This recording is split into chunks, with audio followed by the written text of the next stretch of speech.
Welcome to the Solid Verbal. The Solid Verbal. Come after me! I'm a man! I'm 40! I've heard so many players say, well, I want to be happy. You want to be happy for a day? Eat a steak. It's that woo-woo! And now, Dan and Ty. Welcome back to the Solid Verbal, boys and girls. My name is Ty Hildebrand. Joining me, as always, in beautiful New York City. You know him as my friend and colleague and co-host of many years. His name, I don't know why I'm yelling, but your name is still Dan Rubenstein. How are you?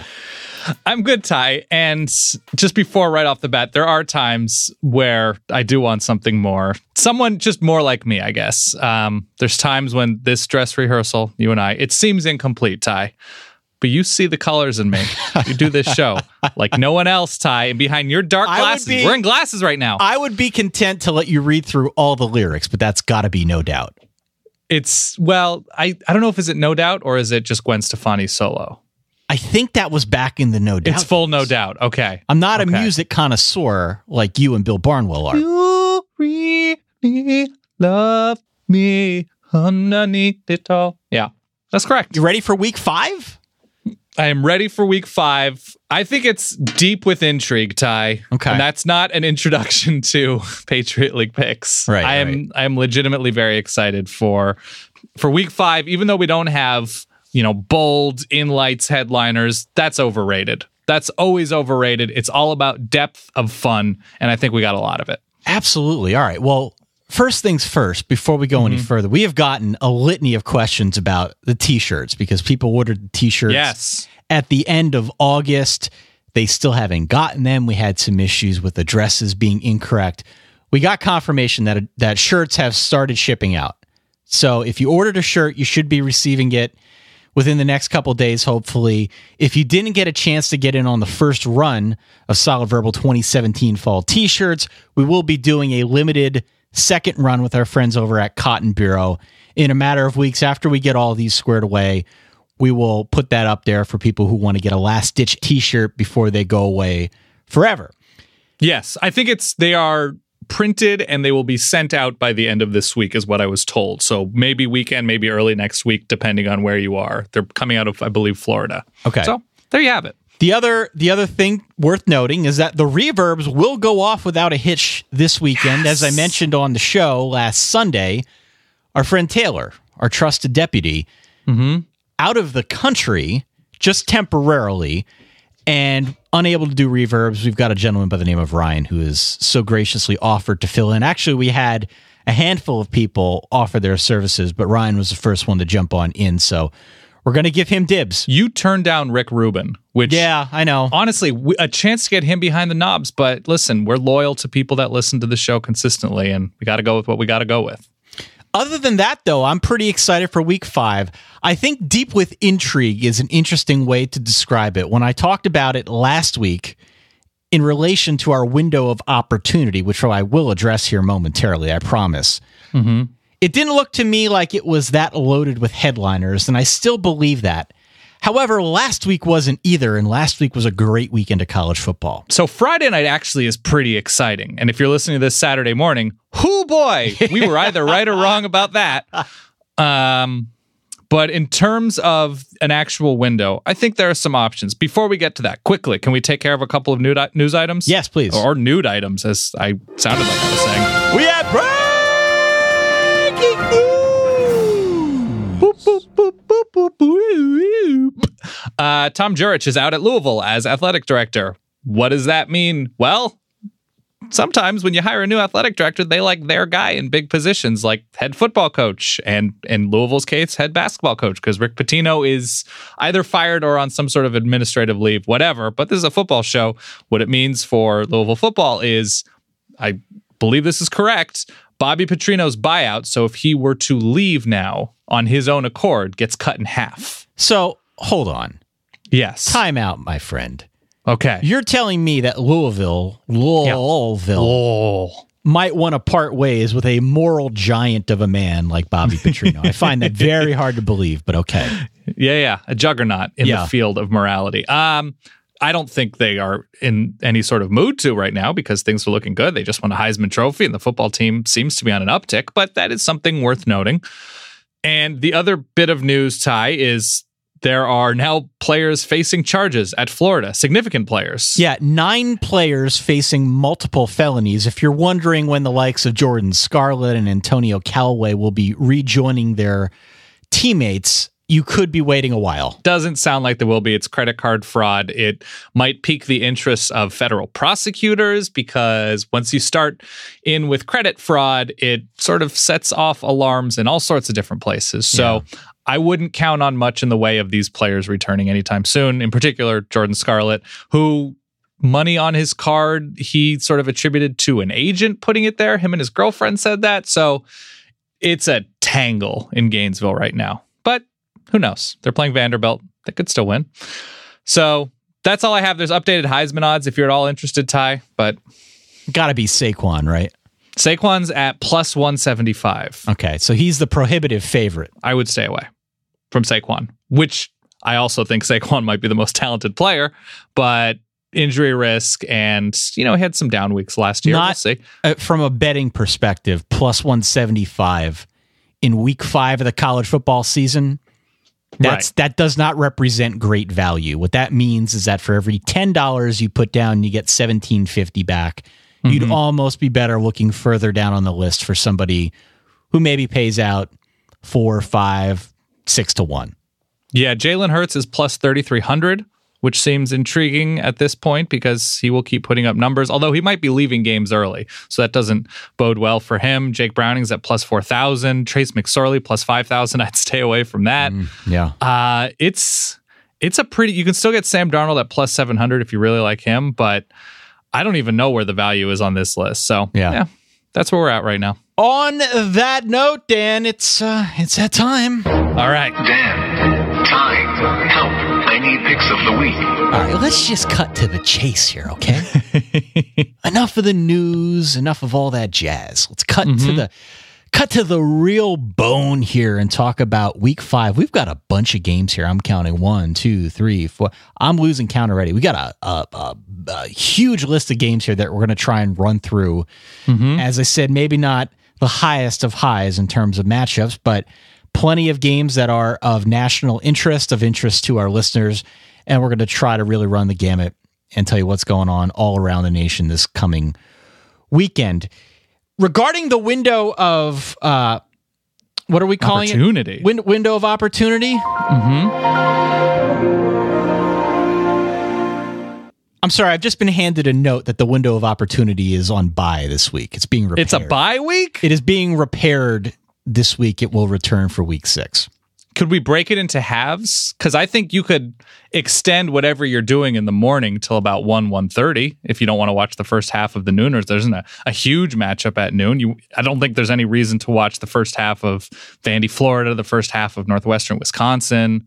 I think that's your probable window. You can call it whatever you want. Window of opportunity is my trademark. Therefore, you need to come up with a name for your own. That's true.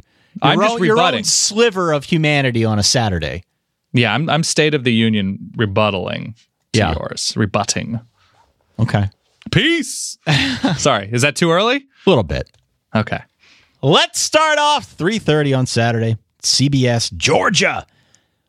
The Dogs, 7.5-point road favorites at Tennessee. Dan, this is a huge game. Huge game for both schools. Last week was a bit of an eye-opener, for me at least. The downtrodden Notre Dame fan in me watched Georgia and what they did to Mississippi State and sort of smiled and said, hey, they might be pretty good after all. 31-3. I'll take that.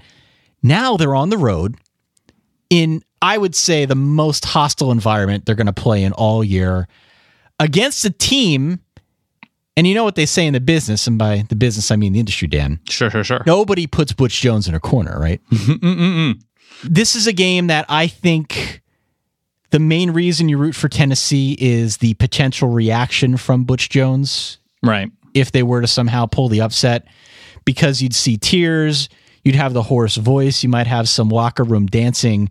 There would be a lot to follow up on if the Volunteers should come away victorious in this game. Right. No, you're absolutely right. And it always feels like a game, Georgia-Tennessee specifically, that Georgia starts hot and we get a little too up on Georgia and Tennessee is hosting them or whatever the case.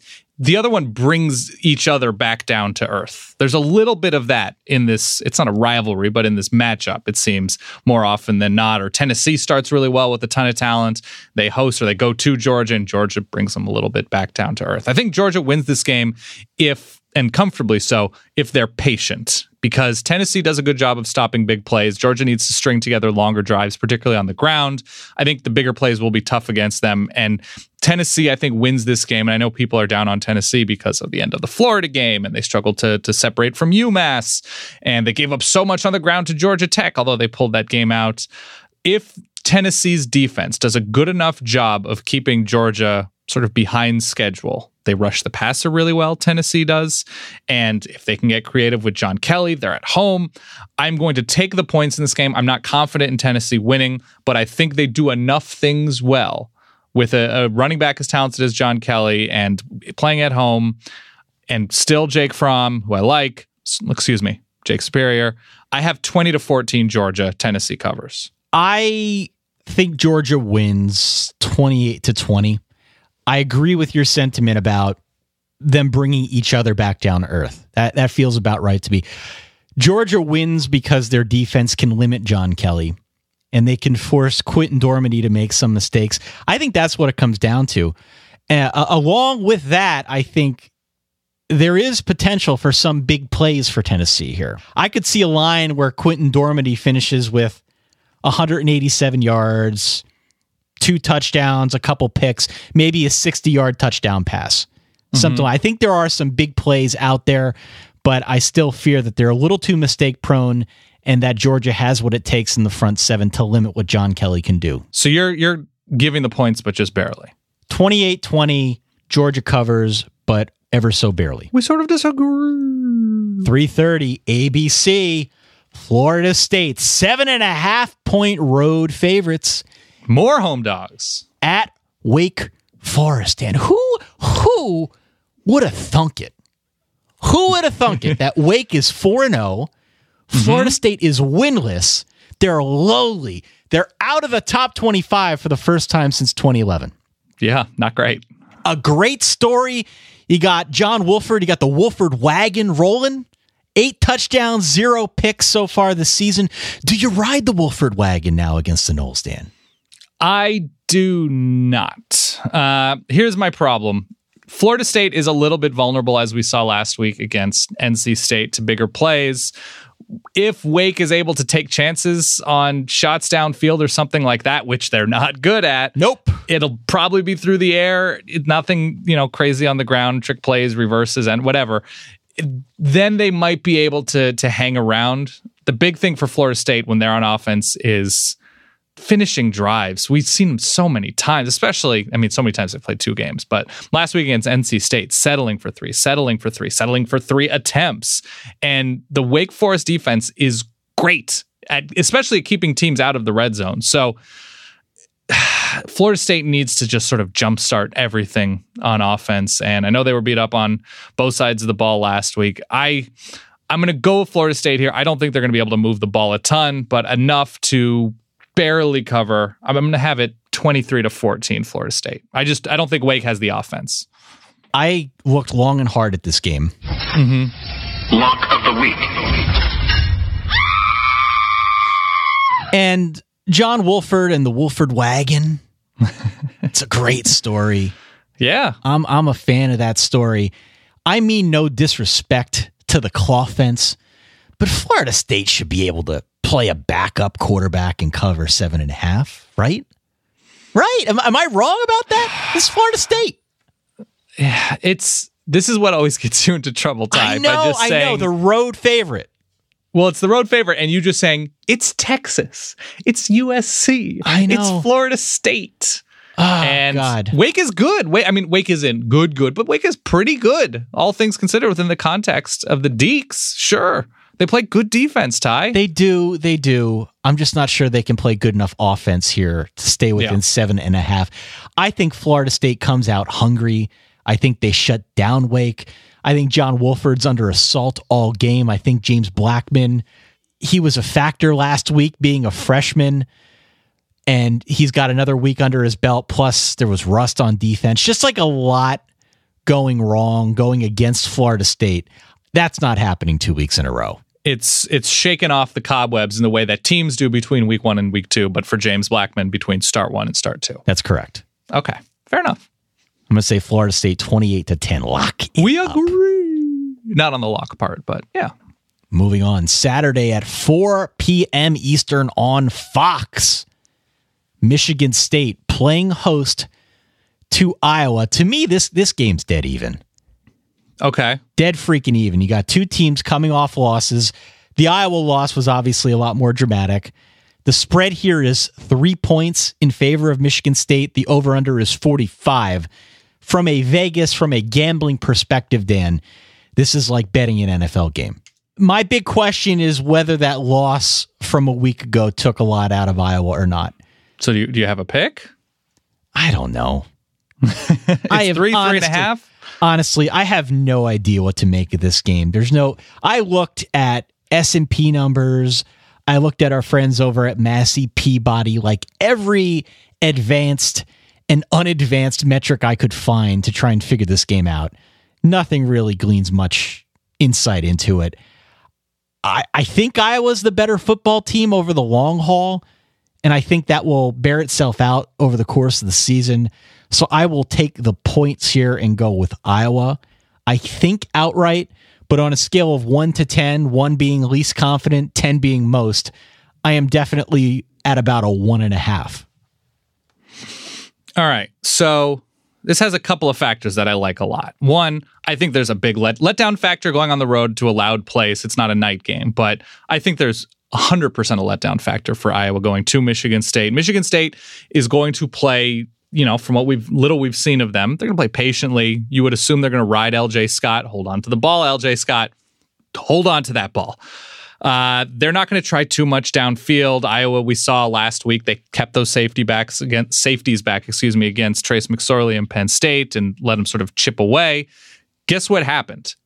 Saquon Barkley chipped away. Yeah. And I think LJ Scott is going to... Iowa's run defense isn't the greatest. They're not running the ball themselves all that well with Akram Wadley. Nate Stanley's going to have to take a couple chances against this Michigan State defense, maybe get them out of their game. I just think Michigan State's in a good position. They were outclassed last week, but I still am okay with Sparty right now against a letdown team. I have Michigan State 24-17. It's going to be a score around there for sure. I'm going to go Iowa. I think they're the better team. I'm not totally convinced that Michigan State is bowl team worthy, 6-6 worthy at this point. I need to see what they can do against other teams. In many respects, I think this is one of your Sudoku games. I think this will tell us a lot about some of the other teams that each of these schools have played so far.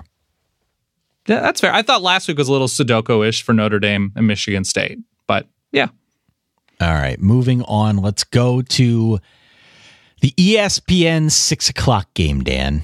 I hate this game. I mean, I'm looking forward to watching it, but I hate the idea of picking it. We've got Auburn at home, a 9-point favorite now against Mississippi State. This line's been all over the place, but I've got it at 9 at time of recording.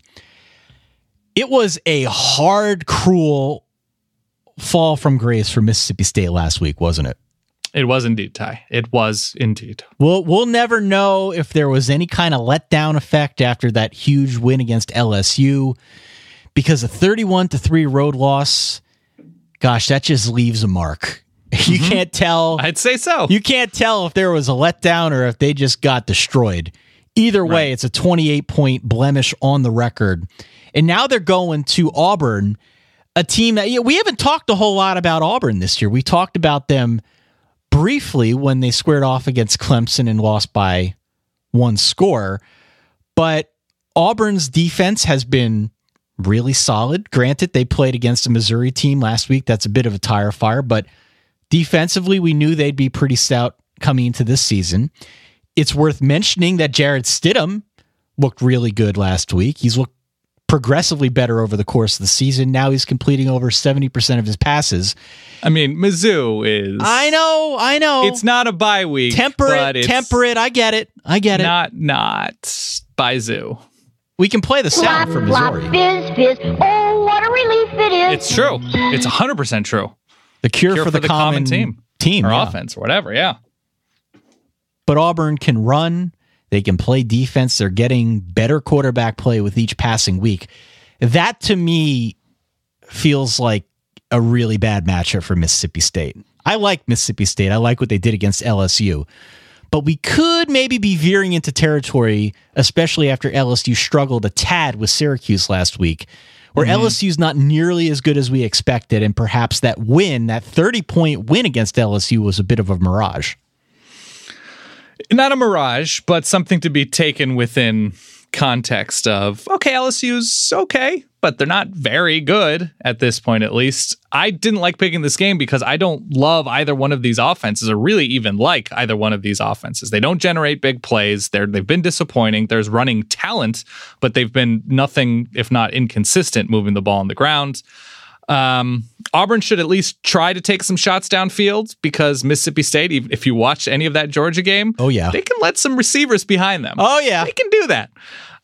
They had some awful moments, and I would test Mississippi State if I were Auburn, but the Auburn offense has been kind of dreck.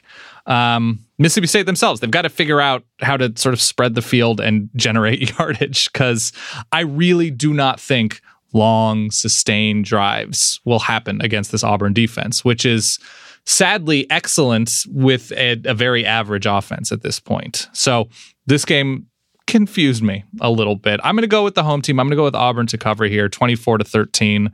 I just am not crazy confident in Mississippi State on the road against a good defense after what I saw last week. So Auburn by 11. Lock of the week. Have I convinced you?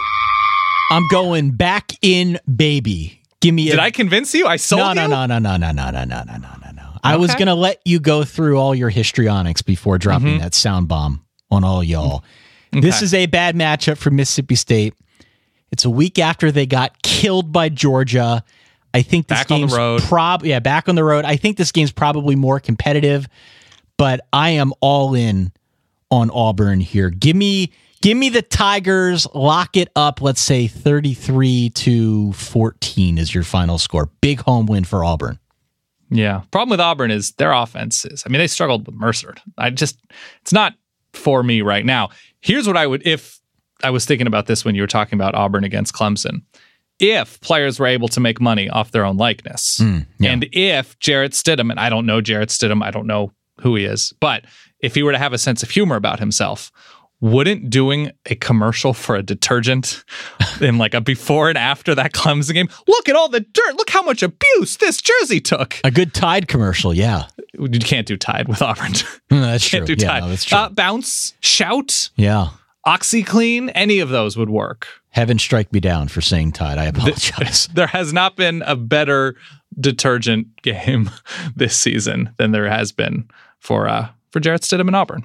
So, yeah, I still like Auburn here. Dan, speaking of sponsors, support for today's show is brought to you by our new friends, our old friends over at Audible. Yeah. Audible content includes an unmatched selection of audiobooks, original audio shows, news, comedy, and much, much more from leading publishers, broadcasters, entertainers, and business information providers. It's unlike a streaming or a rental service. Okay. How so, Ty? Well, with Audible, you own the books. So you pick what you want, you own it, and then you can access them anytime, anywhere, from pretty much any device, iPhone, iPad, Android, Amazon, Windows, you name it. You can get it from everywhere. They make getting books in your life much easier. And if you're like my wonderful wife, or if you're like half the population that has a sizable commute into the office every day, Audible is a great way to pass the time. You're already listening to a podcast. Why not take the next step and actually enrich your life with some audiobook content? That's what Audible. Great piece of advice, Ty. That's what Audible brings to the equation, with truly an unbeatable selection of audiobooks and performances.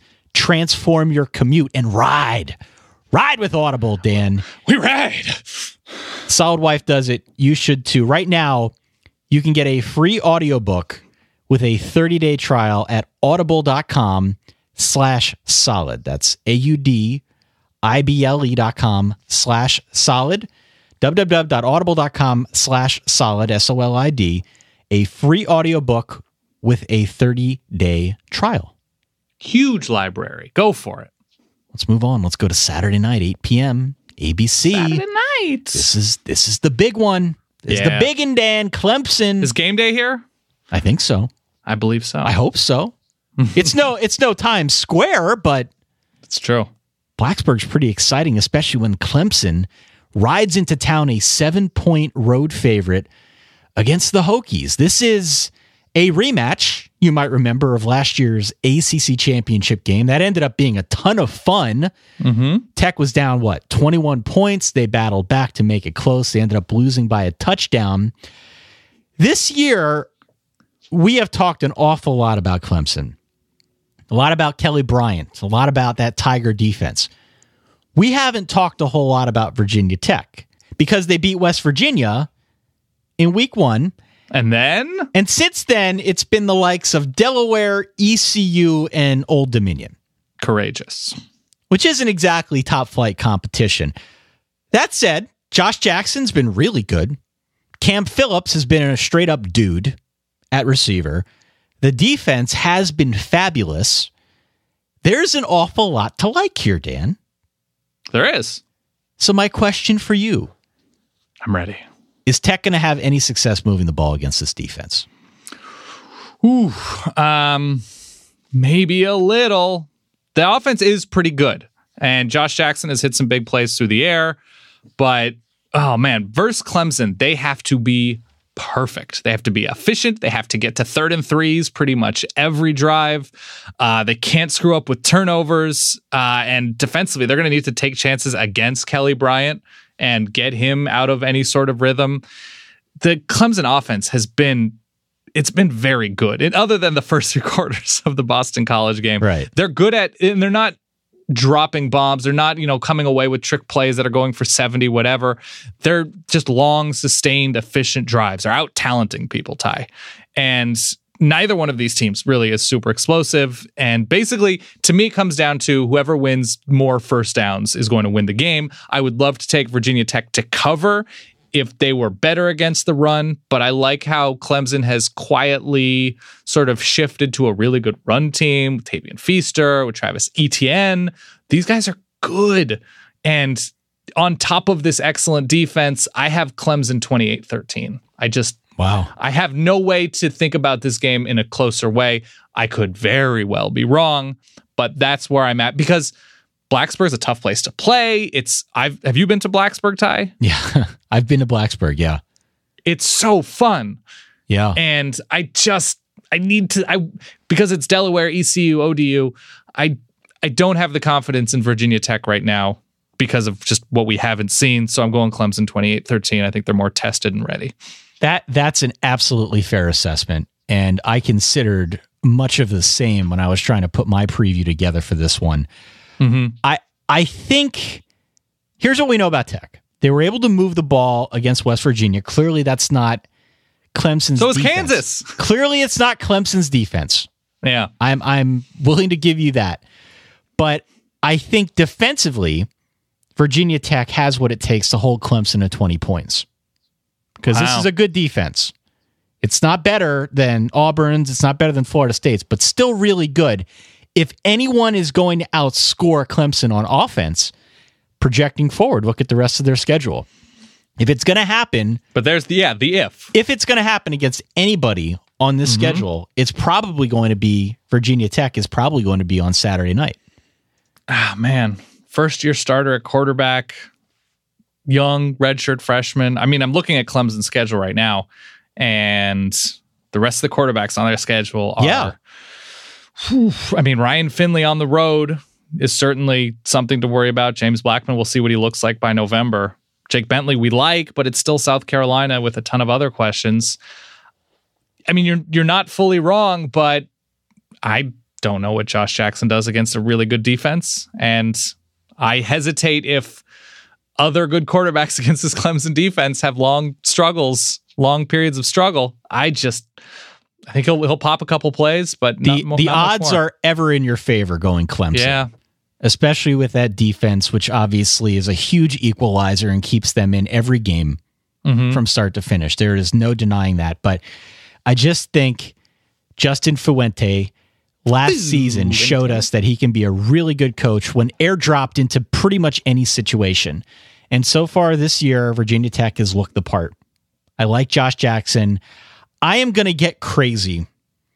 Oh, no. Do it, Ty. I am going to get crazy. And spice it.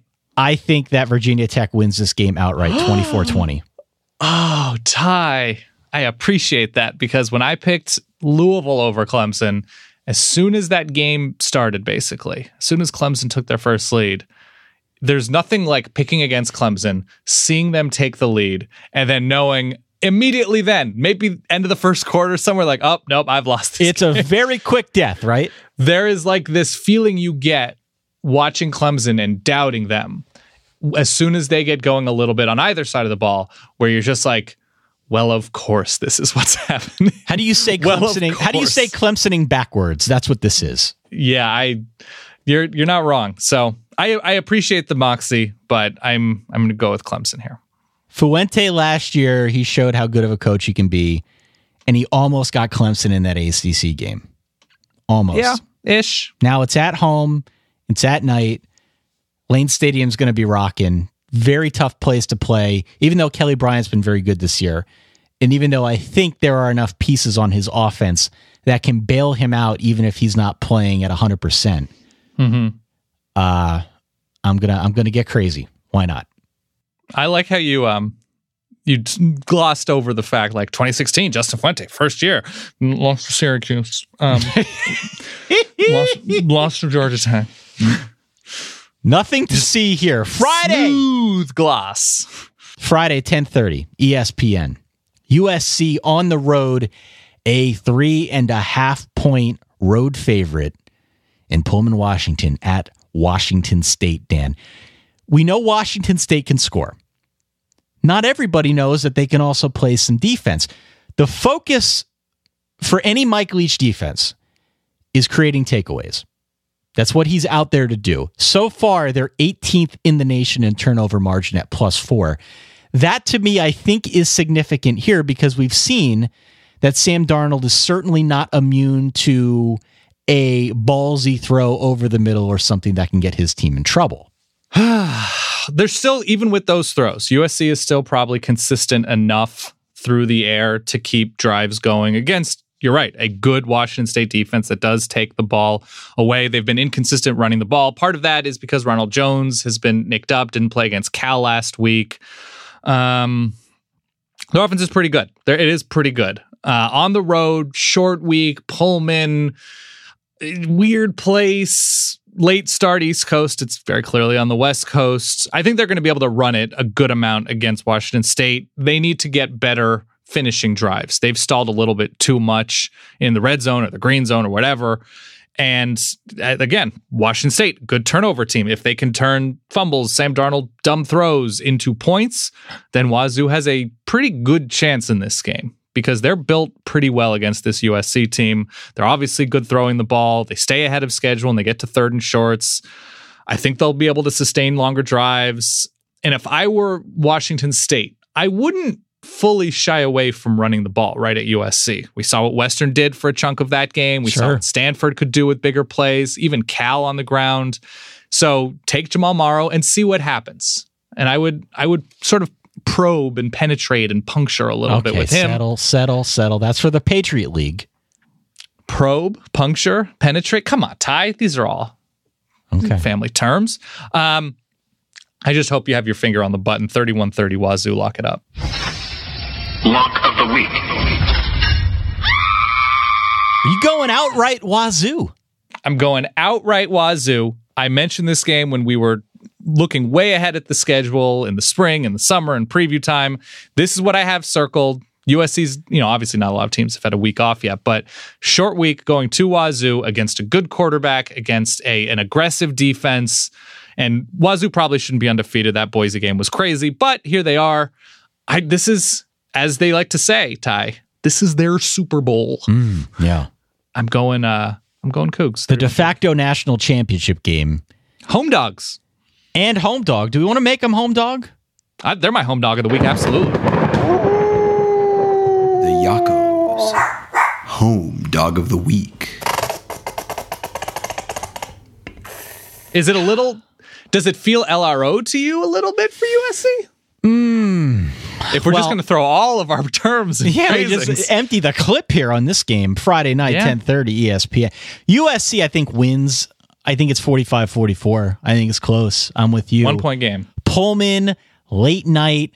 One Michael Leach, who is never short on excitement in these weird games. There's a little bit of a luck running out effect with USC. You go back, you look at what they've done so far. There was a Texas game that was very close. There was obviously the Stanford game that was a blowout. We had the Cal game from a week ago. Western was close for most Western was close for a while. It just doesn't feel to me like USC's in a position where they're going to be blowing teams out, especially good teams like Wazoo. Wazoo's going to be left to hang around. And when you're at home at night, that kind of scares me. They didn't play Wazoo last year either, did they? So it's sort of a new thing for this staff. New thing for the staff. Okay. And it's an Adam Amin game, Ty. Oh, whoa. Yeah. Okay. All right. The new Joe test, Friday Night Weirdness. So I was thinking that maybe what we could do, because we've been doing secret verbal stuff for a long time on this show. Mm-hmm. That's how we met Adam. That is how we met Adam. And, he claims that he's one of us. He claims that he's a verbaler, and he posts Instagram stories and the like, proving that he is in fact a verbaler. I went shoe shopping with him in Chicago, Ty. Exactly. Okay. But I think, much like joining a fraternity or a gang or the mob, we need some sort initiation? We need some sort of initiation. Okay. What if we require him during his broadcast on Friday night to say a random word like succotash or something like that? So I think we can come up with a word that won't seem totally out of the ordinary that he can use within the flow of the game. So you think succotash is a little too difficult? It's a lot. Succotash is a lot. Because he's a foodie. Yeah, that's true. What about just the word beefy? Beefy. Yeah, because that's easy to describe a player that way up front. USC's beefy defensive line, or Washington State's beefy right tackle. Let's go beefy. How about that? We don't want to get him in trouble because we like Adam a great deal. So is beefy okay? Oh, I think beefy's fine. I think beefy. Okay, let's go beefy. Beefy adds flavor. It adds context. It adds personality to a broadcast. He can also, if he doesn't want to label a player in that way, he can talk about, ESPN's slate on Saturday is beefy. Look at all these great games here. Yeah. So I think, if he is truly one of us, though, he will use the word beefy during his broadcast. And please let us know if you're watching the USC Wazoo game, in case we miss it, that he does in fact use it. All right. So we're both going Wazoo plus the points in the Adam Amin game. Absolutely. All right. Let's get to some Week 5 rapid fire action. Here we go. But before we do... Oh, Ty, I was ready. Are you hiring, Mr. Rubenstein? Always looking for quality candidate. Ty, we needed somebody to do the reverbs. Where do you post your job to find the best candidates? Ty, if you want to know Zip, don't go to other places. Go to ZipRecruiter. Finding great talent can be tough, but thankfully with ZipRecruiter, you can post your gig to 100+ job sites with just one click. Then their powerful technology, it efficiently matches the right people to your job better than anybody else. That's why ZipRecruiter is different. Unlike the other job sites, ZipRecruiter, they don't depend on candidates finding you. It proactively goes out and it finds them. 80% of employers who post jobs on ZipRecruiter, they get a quality candidate through their site within just 24 hours. No juggling the emails or the calls to your office. All you got to do is screen, rate, manage candidates all in one place with ZipRecruiter and their easy-to-use dashboard. Find out today why ZipRecruiter has been used by businesses of all shapes and sizes to find the most qualified job candidates with immediate results. Right now, Solid Verbal listeners can post jobs on ZipRecruiter for free. That sounds like that's a great price. I noticed that you're silent. I was equally as silent when I saw free. I'm astonished, Ty. Go to ZipRecruiter.com/solid. That's ZipRecruiter.com/solid. You can try it for free if you go to ZipRecruiter.com/solid. Post jobs, get the right candidates for your job. Do it. My goodness. Now it's time to go rapid fire. Let's. Rapid fire game 1, Saturday at high noon. Vanderbilt at Florida. Oh, God, why did I put this game on the list? I don't know, Ty. I am starting to question everything. No. Go through it as quickly as you can. Florida is a 10-point favorite here. We already mentioned that there are 9 Florida players facing multiple felonies. We won't go back over that. Dan, I wouldn't take Florida -10 against anybody right now. Okay. I have some Vanderbilt game tape from last week to show you. Yeah, well, here's the thing. I'm not sure from week to week that Florida can score 10 points. Mm-hmm. So there's no chance in hell, even at home here, that I can logically get myself to a place where I'm willing to lay the points with Florida. So I'm going to go Vandy plus the 10, even though I supremely believe that Florida is the better team. Garbage game, take the points. That's what I have. 16-10 Florida. Saturday at high noon, Northwestern at Wisconsin. I've got Wisconsin listed at a 14.5-point favorite. I think we've both been pretty underwhelmed by Northwestern this season. Yeah, that's fair. And it's quite disappointing because we were really high on these guys. I know I was before the start of the year. Now they go to Wisconsin, and Wisconsin's really good. Really good. They really are. Did you look at their schedule lately? I don't think I have to, Ty. Wisconsin is going undefeated in the regular season. I would bet money on it. At a minimum, they're going 11-1. Listen to this. Northwestern this week, at Nebraska, Purdue, Maryland, at Illinois, at Indiana, Iowa, Michigan, at Minnesota. Yes. That is definitely workable if you're the Wisconsin Badgers. I would say so. Go Bucky Badger. Let's go Wisconsin here. Let's lay the 14.5. To beat Wisconsin, you need to string together some bigger plays against this very good defense. Penn State didn't chip away going 3 yards at a time. Northwestern does not have big plays. I think Wisconsin wins this one comfortably, 38-17. Saturday at high noon, we've got Maryland on the road at Minnesota. Minnesota, a 12-point favorite. One of those games that looked a whole lot more interesting a couple weeks ago, because since then, we've discovered that playing quarterback for Maryland is like playing drums for Spinal Tap, Dan. Both so Tyrell Pigram and Kasim Hill officially done for the season. We saw what happened last week when they had something called a Max Bordenschlager in at quarterback for the Terrapins. Mm-hmm. And believe me, I want to fear the turtle. But right now, with that quarterback situation, I'm more inclined to row the boat with PJ Fleck and that row the boat mentality. Give me Minnesota minus a 12. Ooh, I like that. They haven't been running all that well, but I am concerned about going with Maryland. I think Maryland can hang in this game a little bit because of their defense, but give me Minnesota with a front door cover, Ty. Whoa, okay. I think they ultimately wear Maryland down, and they win this game by a couple touchdowns.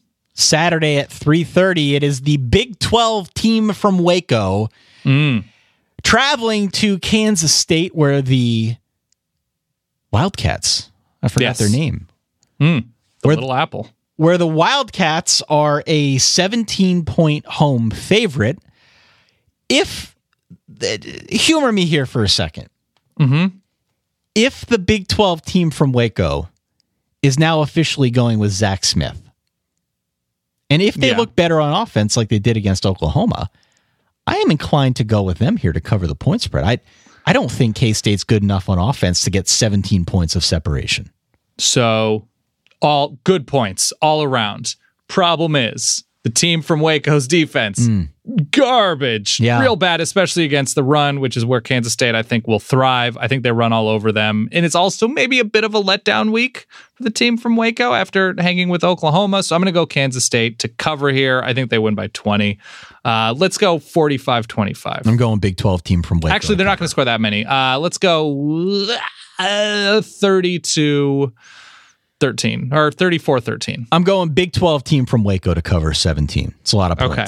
Saturday at 3:30, we've got Indiana on the road at Penn State. Penn State a 17-point favorite. And oh, by the way, we've been talking a lot about Saquon Barkley. We've referred to him as the Game Genie. Yes. I think the Game Genie's on display in this game. No way, because we got Game Genie. No problemo. I think Penn State wins by 21, 45-24 here against Indiana. Okay. I'm a little more curious than you are about what Penn State looks like going forward. Indiana does a good job, not unlike what Iowa did, limiting things defensively. I don't think Indiana has the offense this year. So this was what, a 7-point game going into the fourth quarter last year, right, in Bloomington. I think Penn State wins this game.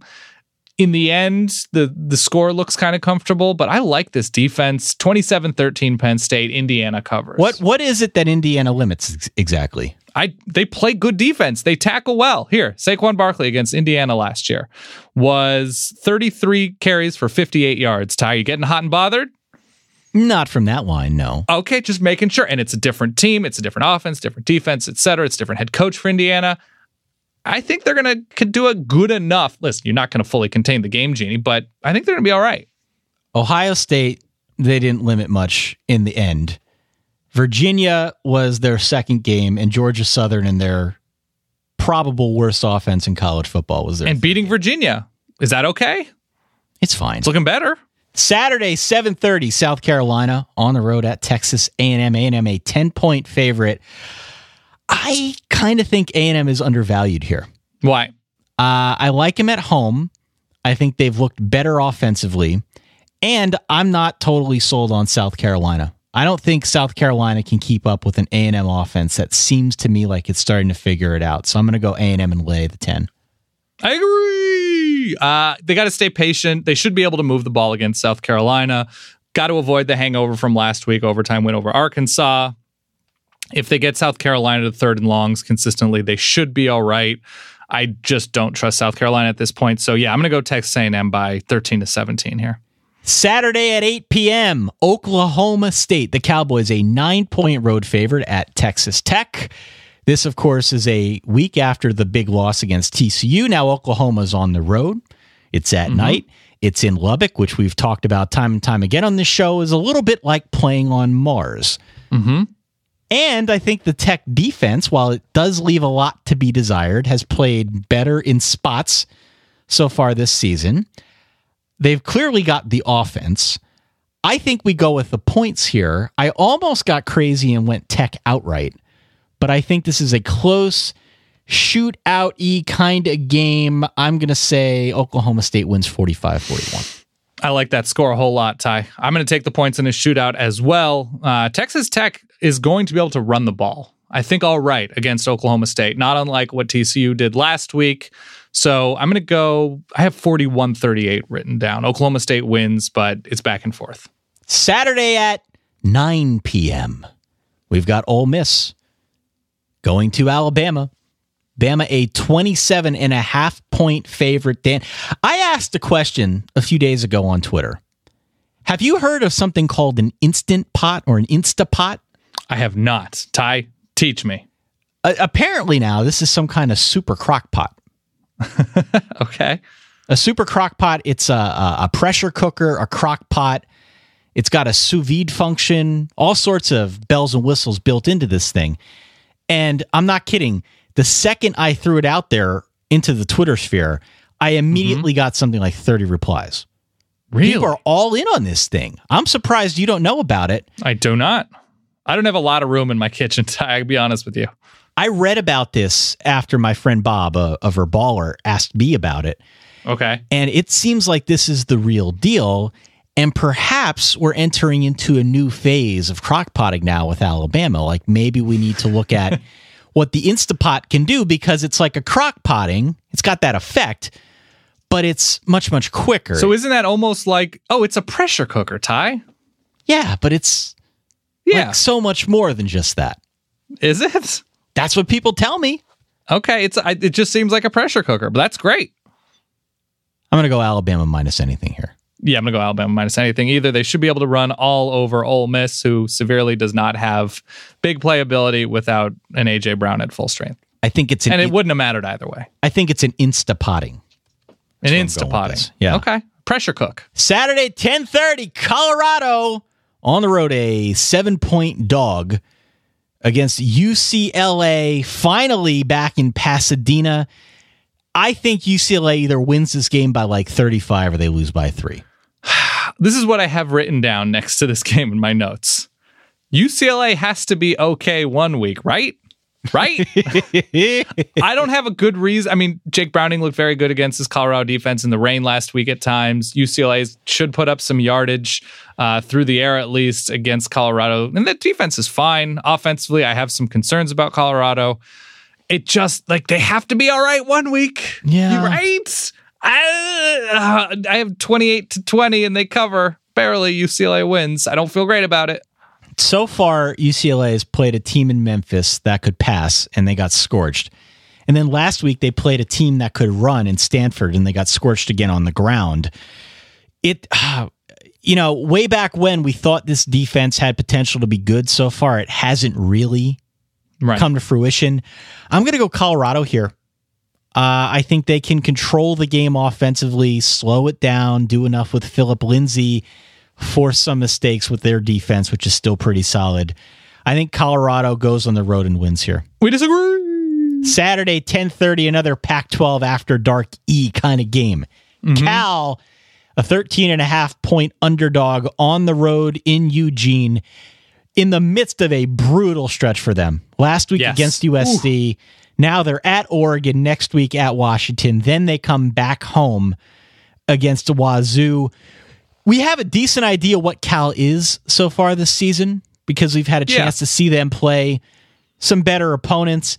I think they're better than what we thought they were going to be. Oregon, I still think, is better, but we know Cal can score, so I'm inclined to say 41-31 Oregon wins, Cal covers. Very solid Pacific Northwest and Oregon contingent on this Cal coaching staff. Yeah, that's Steve true. Greatwood, offensive line coach. Right. Sure. Jerry Azzanaro, defensive line coach. Bo Baldwin, the head coach at Eastern Washington. So familiar with Oregon personnel. Probably not Azzanaro. It's been a while. But it's a good bounce back spot for Oregon if this offense is happy with 6 to 7 yard plays, which is great because I think they're going to be able to get it against this Cal defense. If they are in the sort of business of just downfield, and not willing to get to 2nd and 4, 3rd and 2s, that kind of thing. That's how you beat Cal, and that's how you probably beat Cal comfortably, because I just don't think they have the depth to be driven on all game long. On the other side of the field, I think you're relatively right. Ross Bowers is fine. I don't think he's crazy good, but he has been successful. I'm not crazy about this Cal offense, but they make plays when they need to make plays. Oregon, I think, is going to be without an inside linebacker, a starting inside linebacker, and at least a couple safeties, it sounds like. So maybe there's opportunity to take advantage up the middle through the passing game. I still think I'm going to go with the bounce back spot. I think there's going to be energy there. 13.5 is the spread. Yeah. I think they win this game by 17 to 20 points. I have it at like 45-24. 45-24. Yeah, I think they're together. I think they're going to use the speed on offense they have a little bit better than they did against ASU when they didn't give it to Tony Brooks-James or Taj Griffin nearly enough. Excuse me, Tony Brooks Flames? Tony Brooks Flames. Yeah, okay. Yeah. So we disagree, but that's fine. Friday, we're back to Friday, 7 p.m. An interesting game. Oh, I'm going to watch the hell out of this. Actually, I can't. I have a birthday party to go to, but I'm going to DVR the hell out of this. Friday, 7 p.m., we've got Miami, -6.5 on the road at the Dukies. Dukies. The Canes are good. They are. They're good this season. They've only played. We think, right. They've only played 2 games. because of the storm, so no one's really talking about them yet. We did allude to what Mark Walton is doing on our last podcast, and he's been great so far. He's averaging 13 yards per carry. Defense had some issues last week against Logan Woodside, official quarterback of the Solid Verbal, but who hasn't? Right. Also, it's worth noting that Duke's pretty good. And they're actually running the football pretty well. I think this could be a fun game, Dan. I think it's going to be extraordinarily fun. I don't think Duke wins this game, even though they're at home and they're home dogs. So in their limited experience, and this is opponent adjusted, in the S&P worlds, Miami is the number one most efficient offense in the country, which means they get to first downs with extreme regularity. They stay ahead of schedule, and they get to 3rd and 2s, 3rd and 3s, whatever. Duke, defensively, they basically play a full court press on a football field. Right. They just we're just going to throw everything at you. You're going to get a couple big plays. We know that. We know you're going to get some breakaway dunks. That's fine. We're going to swarm you. We're going to hound you. We are going to make you question everything that you stand for. Duke is going to get after it defensively. And so their efficiency is actually really good. They'll just give up a bunch of big plays. So they will force you to stay focused. And I think this game will start out really fun. Ultimately, I think the talent wins out, and I think Miami's going to run over them a little bit. But I think it's worth watching if you are on the fence about, and why should you be on the fence? Unless you have plans Friday night, maybe invite somebody over and watch this game with a pal. I think it's going to be fun because we have the Adam Amin beefy doubleheader coming up after. That's right. I'm going to go Canes 33-20. And I think they're able to get enough big running plays from Walton to propel them over the top here. I'm curious about the first half. They started slow against Toledo last week, and a little vanilla play calling. I think they're going to be more aggressive this week against Duke. And finally, let's go back in time. Thursday, 8 p.m., Texas on the road, a 6-point road favorite against the Iowa State Cyclones, Dan. You know I'm high on Iowa State. You know I'm going to go Iowa State plus the points here. Are you Iowa? What's that? Iowa. You're Iowa State. That's right. I'm going to go Iowa State here to at a minimum cover because I've been high on Iowa State all season, which makes me a little bit biased. What do you think? So Texas coming off a bye week. Is Iowa State also coming off a bye week? They are indeed. They are indeed coming off a bye week. And so they're at home Thursday night in Ames. I don't know if I've seen who's starting this game, if it's Ellinger or Shane Buechele. I think I'm going to go with Iowa State, at least to cover. I think we get a weird shootout-y type game. I think it's going to be tough to get up for this game if you're Texas. And this is Tom Herman going back home to a place he coached a long time ago. Am I going to roll with Jacob Park and David Montgomery? I think I'm going to. Is it because I want it to happen versus thinking it's going to happen? Quite possibly. But let's roll with Iowa State to lose by a field goal. Duke of Hazzard, Allen Lazard. Yeah. I like the pieces. All right. There you go. Bunch of games here on the show this evening. We appreciate everyone for listening. We'd encourage everyone to make sure that they dial in at 408-VERBAL-1. That will be our reverb line, as it always is this weekend. Send us your voice messages, your text messages. We'll do our best to incorporate as many of those into our Sunday programming as humanly possible. I would also remind people again that if you bought a Solid Verbal t-shirt several weeks ago, that those are in the process of being printed up and shipped out. You and I are also doing Facebook video. Yeah. Somewhat frequently at our Facebook page at facebook.com/solidverbal. So please do like the page. Do you have plans for Sunday? You've done Wegmans and making breakfast. Yeah. I haven't decided yet. I'm entirely open to suggestions.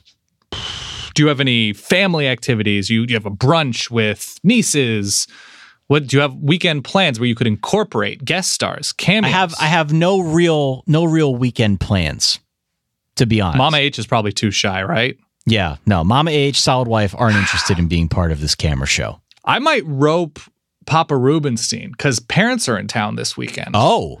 Maybe we'll get a guest star from a Rubenstein family member. I don't know if we'll make picks. I don't know what we'll do. I'll get something. Well, see if you can work that out. And if anyone wants to email in some suggestions, solidverbal@gmail.com is still the email address. I'm willing to get creative with my Sunday video spots because I'm up early anyway. Right. And doing something creative like that at an early hour just jumpstarts the brain. Gets to be ready for the show. True. 1.5 more things, Ty. Please. My half a thing is Memphis and UCF was rescheduled for this week. Okay. Who, buddy, do those two teams have fun offenses that just produce 83-yard plays? That just flip over, put it in a picture-in-picture. I think that's a 7 p.m. start in Orlando. And finally, Ty, I have a request, if you may. Is this from a listener? No, this is not from a listener. This is just from my heart to yours. Okay. Will you drop that sopping, syrupy, oscillating, rupturing drum and fife? Do you write those terms down, or do you just think them up on the fly? Yeah. No, sometimes it's on the fly. Sometimes I think of it at some point on Wednesday, and I just go to thesaurus.com. Yeah, I love hard. The thought of you just stopping whatever you're doing, running to a notepad, and writing sopping. Just so you have it. It doesn't bring me any great pleasure to admit this, Ty. I have in my bookmarks, and I haven't used it in a while, but I have a bookmark entitled Romantic Adjectives. Ty, Lehigh is on the road against something called Wagner or Wagner. Who's to say? Yeah, you gotta go Wagner. Rough start for Lehigh. Being a tough go here, tough sledding for the Mountain Hawks. I think they dig their talons into Wagner to Wagner? Win this game. I'm going to go, let's say 23-12, your final score. Oh, wow. I'm clicking Wagner to see. I have no idea where they are. Do you know right now they're 1-3 and 7th in the NEC, which I assume is the Northeastern Conference. I'm going to go Lehigh as well. They get on the board in the sort of victory way. They're 0-4 right now. Let's go with Lehigh, Ty. Okay. Yeah. What's next? Colgate at Cornell. I'm sorry. I'm looking up. Wagner College is here? Staten Island? Is that true? Wow. You go to that game. I could go. It's their football stadium is called Wagner College Stadium. Wagner College Stadium. Wagner, excuse me. All right. Colgate and who? Colgate and Cornell. Colgate Cornell. Nellies or Gators? Nellies or Gators? I don't think you go Big Red. You don't go into the Nelly Dome and just come out with a victory. Let's go with Cornell here. I'm going Colgate. Excuse me. Lafayette at Holy Cross, Dan. Okay. I'm going Crusaders, and it hurts me, Ty. Wow. It hurts me right where it counts. Wow. With Papa Rubes coming into town, no less. Coming into town, Lafayette is also 0-4. Yeah. And Holy Cross is pretty good. I'm gonna go Crusaders as well. Okay, it's in Worcester, which is tough, Ty. It's tough. Yeah. Harvard at Georgetown. Nobody goes to multi-sport field and emerges unscathed. Give me the Hoyas at home. Love the Hoyas here, Ty. We agree. Yale, the other half of that Harvard-Yale rivalry, is on the road in another house of pain, except they are going to Fordham. I think Fordham feels scorned that game day went to New York the week they were out of town. I like Fordham, and I like them big. Everybody's talking, Ty, about the undefeated Yaleys. And I think they've had just about enough of this win streak. I'm going Fordham here, Ty. Yeah. I'm going Fordham. I was going to say lock it up, but that's ridiculous. I have an idea, Ty. Okay, we got one more game here. Okay, continue. Monmouth at Bucknell. Okay, so I'm going to roll with Monmouth here. They're 3-1. Everybody's talking about the Hawks, as it appears their nickname is. I'm going to go with Monmouth over Bucknell. I think they go to the Nell-O Dome and take it away from the Bison. Yeah, I'm going to go Monmouth as well. I'm New Jersey, right? I'm not a Nelly fan at all. I know, that's right. Holding a grudge. Monmouth, right now, first in the Big South. All right, what's your idea? I think we need to start... we need to shift away from being excited about the Patriot League. And I think we need to shift it to like a First Take style arguing about the Patriot League in a much more passionate, angry way than anybody would ever. We can call it First Pate. Okay. And I think we really just need to embrace Patriot League debate, Ty, in a way that everybody, I think, is too scared to right now. We could pivot entirely to video. Yeah. I could wear a 3-cornered hat. Are you kidding me, Lehigh? Are you kidding me? Does Colgate have a Cornell problem? You see, you weren't angry enough there. Okay. I'm not an angry person. So that could the F in Fordham stands for fraud. You have to drag me into that, but perhaps that's something we can do. Hey, this was a fun show. I enjoyed the heck out of it, Ty. I'm feeling that voice thing creep up again where I lost my voice for 3 weeks. Oh, no. Yeah. Get some honey laced tea. Treat yourself. All right. Well, this has been a fun show. We appreciate everyone hanging with us here. Don't forget you can subscribe if you go on out to Apple Podcasts or to Spotify or Google Play or really anywhere, any app that allows you to aggregate a podcast. You can find The Solid Verbal. Please do tell your friends. And if you're listening somewhere where you can rate the show, all of those ratings and reviews absolutely help. We appreciate every last one of them. And would encourage everyone who likes the show to give back in kind by rating and reviewing. That's all I got, man. I think that's all I have, too. Lafayette, more like a laughing stock, Ty. Settle. Keep Sorry, it. I'm just getting into that place. I'm very excited for First Pate. Ty, I've had a wonderful time. On that note, for that guy, my good friend Dan Rubenstein over there in New York City, for myself, Ty Hildebrand, here in good old Allentown, PA. Thanks again for listening to the show. We'll catch you all on Sunday. Enjoy the games. Stay solid. Peace.